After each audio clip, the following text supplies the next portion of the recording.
है, जबकि 6,50,000 क्यूसिक पानी गुजरने की गुंजाइश मौजूद है।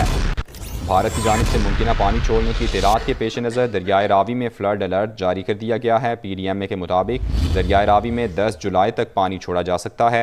रावी में पानी का बहाव 6500 क्यूसिक है, जबकि 6,50,000 क्यूसिक पानी गुजरने की गुंजाइश है। भारत की जानिब से मुमकिन पानी छोड़ने की इत्तलात के पेश नज़र दरियाए रावी में फ्लड अलर्ट जारी कर दिया गया है।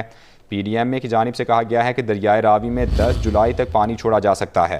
रावी में पानी का बहाव 6500 क्यूसिक है, जबकि 6,50,000 क्यूसिक पानी गुजरने की गुंजाइश मौजूद है।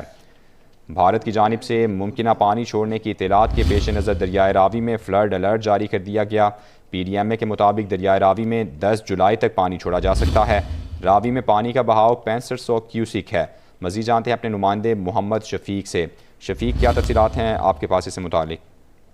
बिल्कुल, भारत की जानिब से मुमकिन पानी छोड़ने की इत्तलात के पेश नजर दरियाए रावी में फ्लड अलर्ट जारी कर दिया गया है।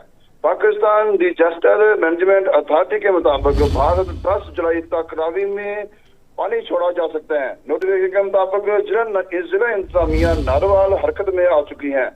महकमा एजुकेशन के मुताबिक दरियाए रावी में इस वक्त 6,500 क्यूसेक पानी का बहाव है और रावी में 6,50,000 क्यूसेक गुजरने की गुंजाइश मौजूद है, जबकि नाला ओज में 2,000 क्यूसेक पानी का बहाव है और 2 लाख क्यूसेक गुजरने की गुंजाइश मौजूद है।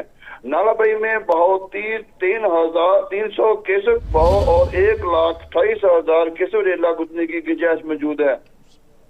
तहसील इंतजामिया की जानिब से दरियाए रावी, दरियाए ओज पर कोट न्याना और अखलासपुर के मुकाम पर और नालाबई पर 3 फ्लड रिलीफ सेंटर कैंप कर दिए गए हैं, जहां रेस्क्यू एहलकार 24 घंटे अलर्ट खड़े हैं। ठीक है, बहुत शुक्रिया मोहम्मद शफीक, आपने अपडेट किया।